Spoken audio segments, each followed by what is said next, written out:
नमस्कार साथियों, स्वागत है आपके अपने YouTube चैनल पर। बहुत से पशुपालक किसान भाइयों का एक मैसेज आ रहा था कि आजकल हम अपने पशुओं के चीचड़ी, कलीले, जूं, डींगरों से बहुत परेशान हैं। बहुत सी डेयरी फार्म्स में देखा है कि बहुत सारे पशुओं को चीचड़ी, कलीले, जूं परेशान करते रहते हैं। मैं चीचड़ी, कलीले से परेशानी तो होती है ही, पशु को कुछ बीमारियाँ भी होती हैं। उस बीमारियों के बारे में बात करूँगा।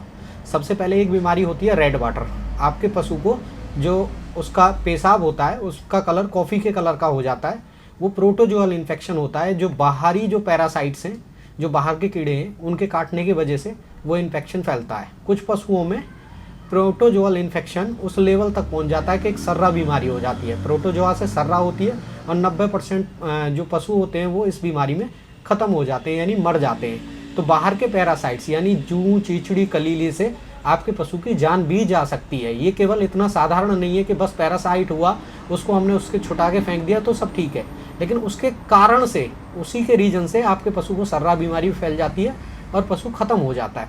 तो चीचड़ी, कलीले, जूं, इनकी समस्या के लिए मार्केट में अलग अलग तरह के ऑप्शन अवेलेबल हैं। आज हम जिस दवाई की बात करेंगे इसका नाम विटराज है। ये बिरवैक कंपनी की आती है विटराज। 6 ml की पैकिंग आती है, 15 ml की पैकिंग आती है और 50 ml की पैकिंग आती है। तो जो डेयरी फार्म में जहाँ बहुत सारे पशु होते हैं वहाँ हम 50 ml की पैकिंग ले सकते हैं। इसकी जो डोज होती है वो 1 लीटर पानी में 2 ml इसको मिलाना होता है। मिलाने के बाद स्प्रे करनी होती है पशु के ऊपर। पहले पशु को अच्छे से नहला लें, उसके बाद जिनके पास स्प्रे की मशीन अवेलेबल है वो 1 लीटर पानी में 2 ml मिलाना है। 2 ml मिलाने के बाद स्प्रे कर सकते हैं। जो छोटे डेयरी फार्मर्स हैं जिनके पास 1 या 2 या 4 पशु हैं, वो कई बार क्या होता है कि स्प्रे की मशीन अवेलेबल नहीं होती। उस कंडीशन में हमको करना क्या होता है कि अलग अलग सोल्यूशन फिर बनाना होता है। पहले अपने पशु को नहलाओ। हर पशु में मानो एक पशु पे हम 5 लीटर पानी लगाएंगे तो उस हिसाब से हमें दवाई का उपयोग, या 4 लीटर पानी लगेगा पहले पशु को नहलाने के बाद, तो उसमें फिर 6 ml या 5 ml दवाई हमें उस हिसाब से डालनी चाहिए। ऐसा ना हो कि एक पशु के लिए ही हमने सोल्यूशन तैयार कर लिया, हमारे पास 4 पशु हैं और हमने एक सोल्यूशन बनाया। और साथियों, कई बार क्या होता है जब हम सोल्यूशन बनाते हैं तो हम 3-4 पशुओं के लिए एक साथ ही सोल्यूशन बना लेते हैं, लेकिन पहले पशु को हमने नहलाया, उसके ऊपर लगाया, तो कुछ मिट्टी हमारे उसी कपड़े में, जिस कपड़े से हम लगा रहे हैं, तो उसी कपड़े में लौट के हमारे सोल्यूशन में मिल जाती है। तो बाकी पशुओं तक, एक तो सोल्यूशन में मिट्टी आ गई पशु के ऊपर जो मिट्टी लगी हुई थी, तो बाकी पशुओं तक उतनी इफेक्टिव दवाई पहुंच नहीं पाती। पहले पशु का ठीक है, लेकिन बाद के जो पशु हैं उनके लिए दिक्कत आती है। तो पहले एक सोल्यूशन बना लें और हर पशु के लिए अलग अलग कर लें, या फिर आपके पास स्प्रे की मशीन है तो आप स्प्रे कर सकते हैं।